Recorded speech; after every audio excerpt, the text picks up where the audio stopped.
So, how you focus your imagination makes a huge difference to what happens to you in the future, personally, in your community, and globally. So, here's a fun process for creating what you want instead of what you don't want. Hi, I'm Carly Rieger, and this is the Golden Age Timeline podcast. In other episodes, I talked about a renaissance in human evolution that I believe we are going through right now. The Renaissance, in part, comes about by what we imagine into existence as a collective human mindset, or what I've referred to as a mind story that is empowering versus disempowering.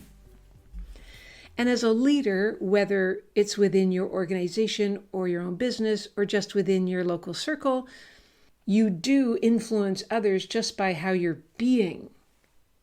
And how your being is influenced by how you're thinking. In some ways, even more so than by what you say or do.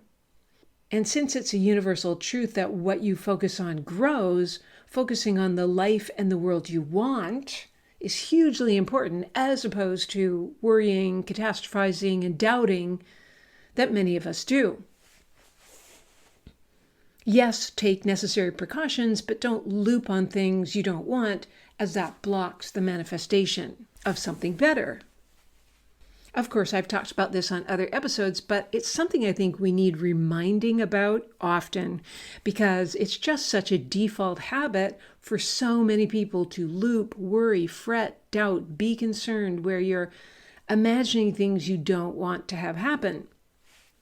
You might not be doing this consciously, but if you have any stress-related symptoms in your life, chances are you're doing it subconsciously. So one huge remedy for that is what I call future creation. Now, of course, mindfulness teachers would say there is no past or future, only the present, which in a certain way I believe is true. That said, most of us think that the future just kind of happens to you. You're a victim to it.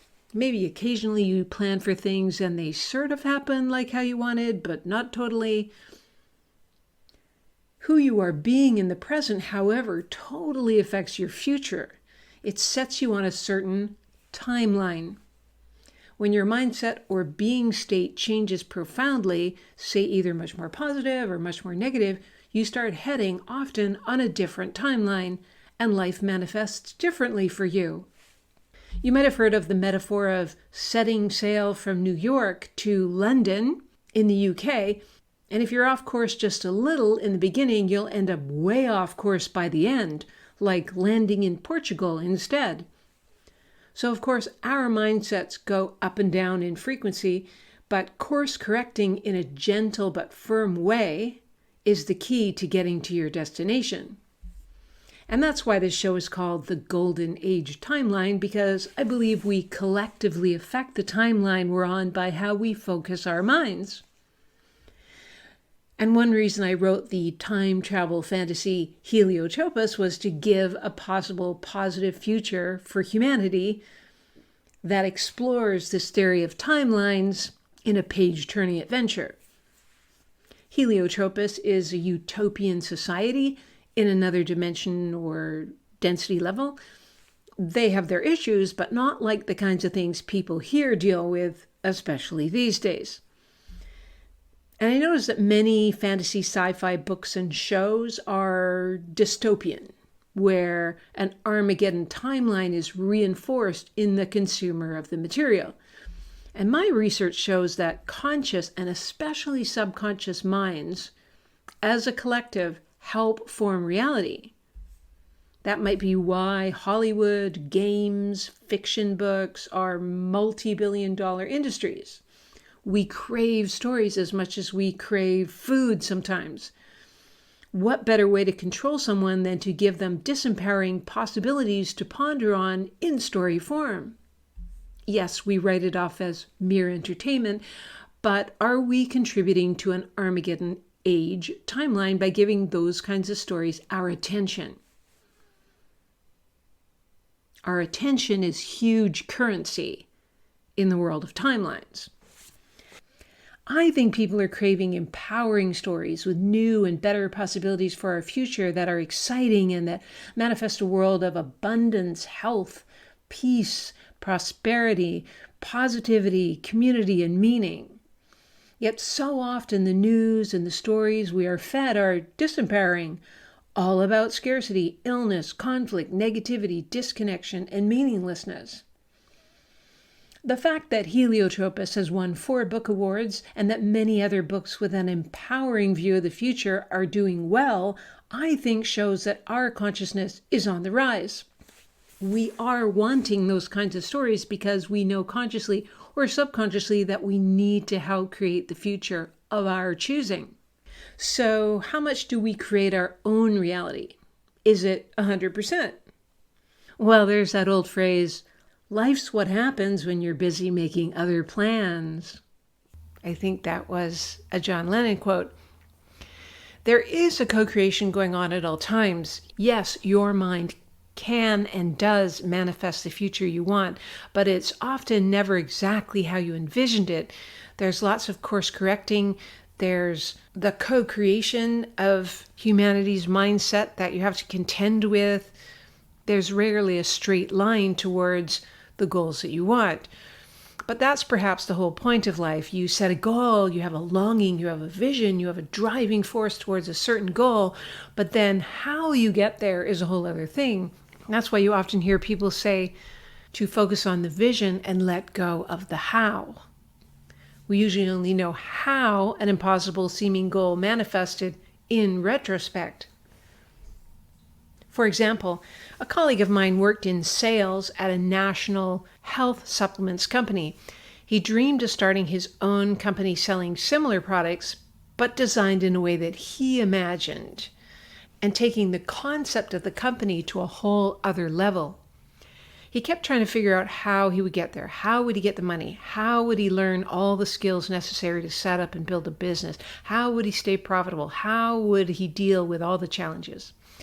And he often lay in bed at night imagining all these challenging experiences, and the whole excitement of his vision deflated. When we talked about it, I suggested he just stay focused on what got him excited. See, he had this certain vision for these particular health products that the company sold, but when he presented that idea to them, they didn't get excited by it. I mean, they said he was in sales, not in product development. Thanks for sharing, but no thanks. And he didn't want to leave his job and lose the security and all the things he liked about the job, but at the same time, he felt uncomfortable selling the products in the way they were presently being developed. It was a moral dilemma for him.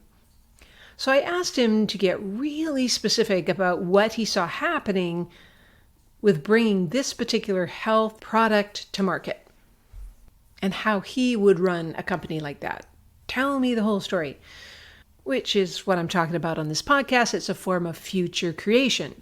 So he had a specific vision for more collaborative decision-making than top-down decision-making. So a kind of leadership sharing where people in sales sometimes worked in product development and vice versa, people shifting roles, understanding the company from many perspectives, everyone having a financial stake in the company, everyone treating it like it was their baby and not just a job.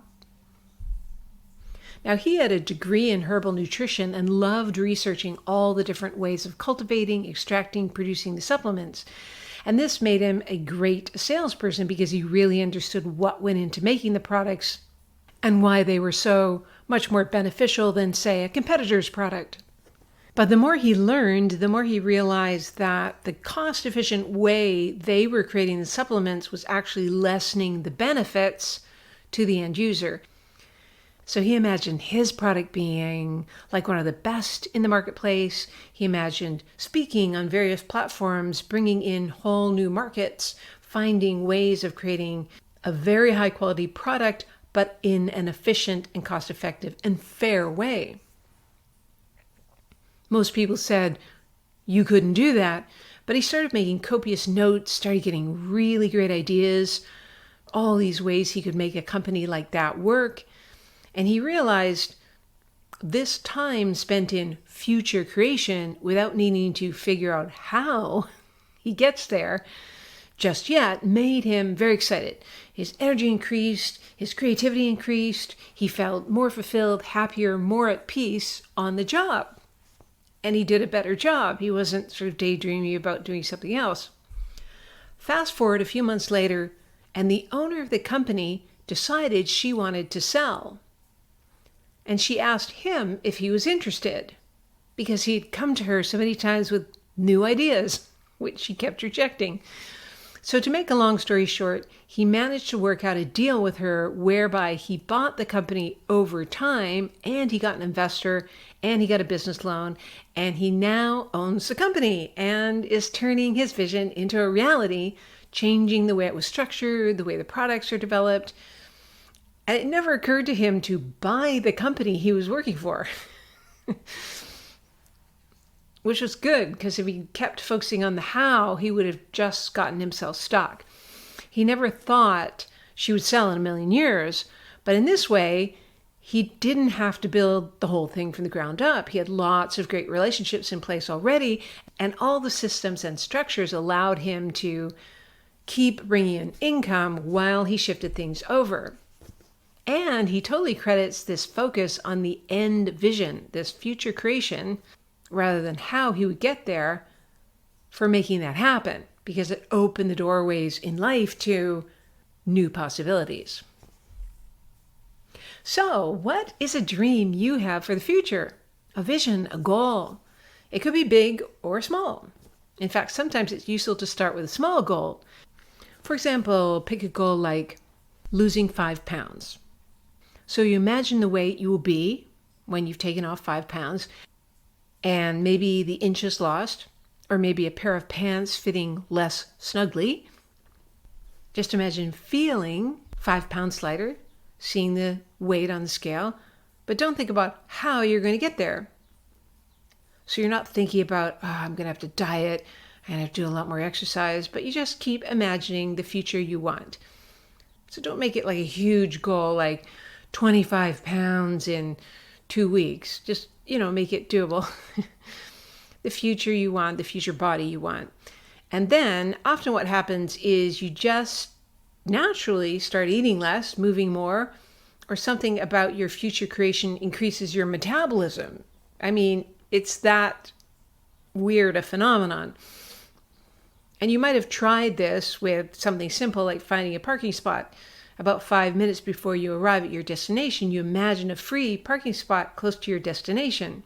And often, there it is. What most people do is, I bet there'll be no parking. And guess what? There's no parking. So you just imagine the spot opening up, and just as you arrive, boom, 90% of the time, there it is. It's just a habit of mind that's very handy. So a great way to do it is to write out specifics of what it looks like when you are already there, not how you got there. So let's use the metaphor of climbing to the top of a mountain. So to start with, you don't think about which trail you need to take, how much water and food to bring, what kind of climbing rope, what kind of shoes. That's all the how.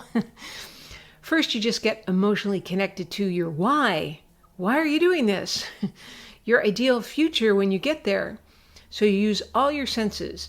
See the view at the top. Feel how proud you are of yourself. Feel how invigorated you are that you made it. Hear your climbing mate congratulate you. Smell the pristine mountain air. Taste the cool water that is quenching your thirst. So that's a 5 sensory approach I teach for smaller goals, which becomes your engine for getting up the mountain, for making all the proper preparations, for making the right decisions that will get you there. So the actual exercise is to create, as I said, a future memory, which is a little weird. We always associate memory with past, but you can create memories in the future. So you're writing down about 6 sentences in present tense. The first sentence is just setting the scene, and the other 5 sentences are the different senses to take yourself there emotionally, physically, visually, auditorially, and maybe even with taste and smell, if that's appropriate. So for example, I'm at the top of Grouse Mountain. I see the expansive view of the city and the sea below. I feel how proud I am of making it to the top. I feel invigorated and energized. My friend is giving me a high five and congratulating us both for making it in record time. I smell the pristine mountain air. I taste the cool water that is quenching my thirst right now. Now, you don't have to use all the senses, but as many as you can. This phenomenon is very powerful. Why?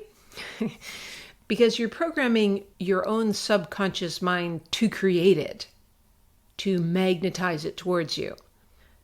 Because the subconscious mind operates outside of time. It can't tell whether something is past, present, or future. If you're using your imagination to drum up the sensory experience of being there, it's all happening right now.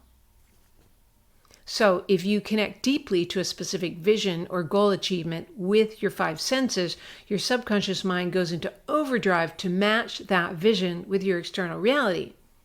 Now, if you don't believe me, chances are you've done it many, many times before. It's the way anything gets manifested. Think of something you created that you really wanted. For example, a certain type of home you wanted to live in. Chances are you spent time just imagining what it would look like, what it would feel like to live there, what the sounds would be like, how you emotionally feel when you are there. You did all that first, which is like a painter imagining the painting he wants to create, and then he starts putting it on the canvas. You do that when you're deciding, even say what you want to have for dinner. You start imagining eating a certain kind of food, and then you go make dinner. Imagination always comes first. Like I said, the problem is we often are imagining things we don't want. For example, I remember the first public seminar I produced. I spent a lot of time beforehand imagining that not enough people would show up, that there would be technical problems, that the content wouldn't resonate for people. And that's mostly what happened. When I look back, I see that those thoughts impaired my thinking in terms of marketing it properly, technical setup, content creation. So the next time I ran the seminar, I did future creation.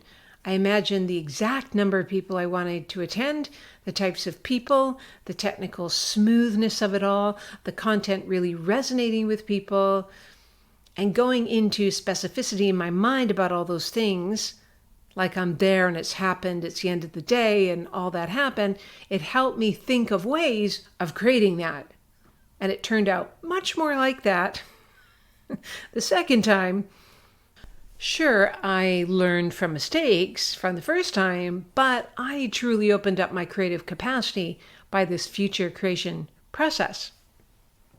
Now, as part of the memory imprint journal I created that I've talked about on other episodes, there's a section at the bottom of the journal page where you can write out a memory. Now, I usually start people off with a positive past memory. Then we work on taking on negative past memories and putting a positive spin on them. And then we get to future memories, which is what I just talked about with the climbing the mountain example. So you talk about something having been achieved before you actually achieve it. You can do that for future creation for yourself personally, for those you serve, or for the world. So let's talk about future creation for the world. I love this topic. I think it's the most important future memory to create. Because if you look at the news, at any time in the past few decades, not just recently, you would think that the world is in a bad place and getting worse. And if you listen to others around you, you might also think the same thing. There's this kind of default negative focus that a lot of people have that's maybe creating a world we don't want. So I believe that the more of us focusing specifically on the world we want to live in, this creates a very interesting phenomenon. And you might have heard of this phenomenon with research done on meditators who focused on a certain neighborhood in New York City that was normally high in crime, and they imagined it, meditated on it being peaceful, crime-free, people being honest and good to each other. They took measurements before and after of the crime rate, and it went down significantly. Like never before had it dipped like that in decades. So there were many more studies like this, and that's why you hear people doing group meditations to create certain things in the world. It really works. So when people wonder what they can do to help the world become a better place, if you don't feel like running off to Africa and building a well for villagers, or can't do that right now because you can't travel, this is a really great alternative. So just like the personal or business examples I gave, think of what you want in the world. Now you can start with just the 6-sentence memory, future memory involving all the senses, and then work your way up to longer, more involved stories of what it's like. So just pick an area that you're passionate about. A great way to know what you're passionate about is to ask yourself this question: what is missing in the world?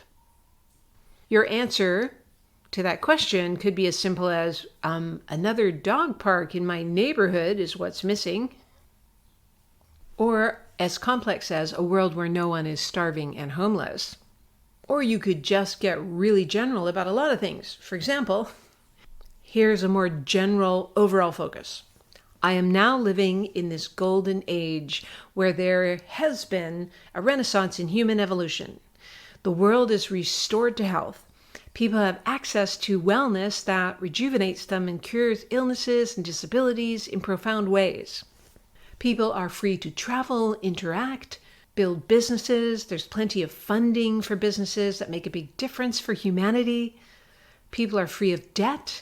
They have all the income they need. They have sovereign legal rights. They are connected to spirit, to soul, organic, source-based. New technologies are commonplace that do things like clean up the environment and offer clean and quick transport. There is an abundance of free, clean energy, water, food, air. There is transparency of interactions, true justice, no crime, open, honest communication at the personal, organizational, and governmental levels. People feel at peace inside with high self-esteem. There is peace amongst all the peoples in the world.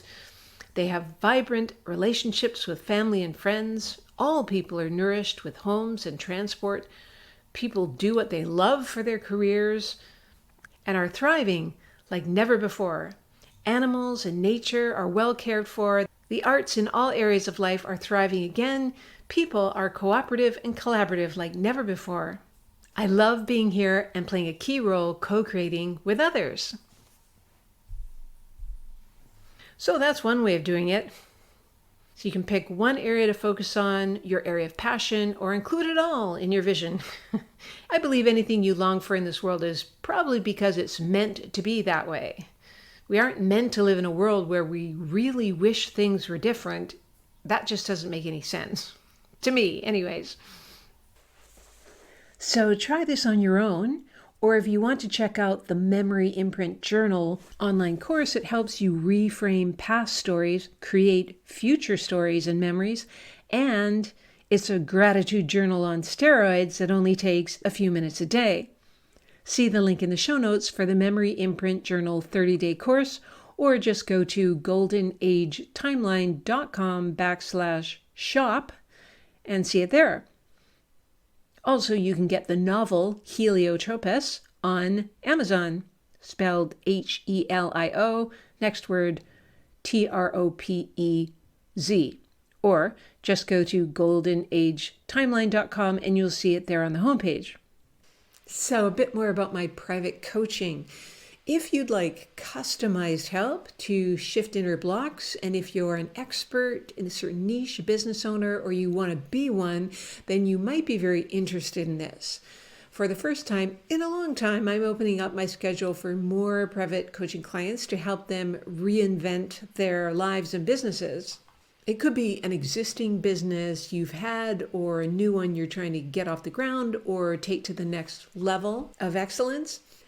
It's a coaching series designed for people who are already successful, but they're at a crossroads and they want to jump up to the next level of brilliance, like they want to reinvent what they offer and how they offer it and maybe who they offer it to, or they lost their momentum, motivation, or direction during the last 2 years of lockdowns and need to get it back, or they are in a career reinvention mode and want to monetize their extensive knowledge, skills, and experience as an authority entrepreneur.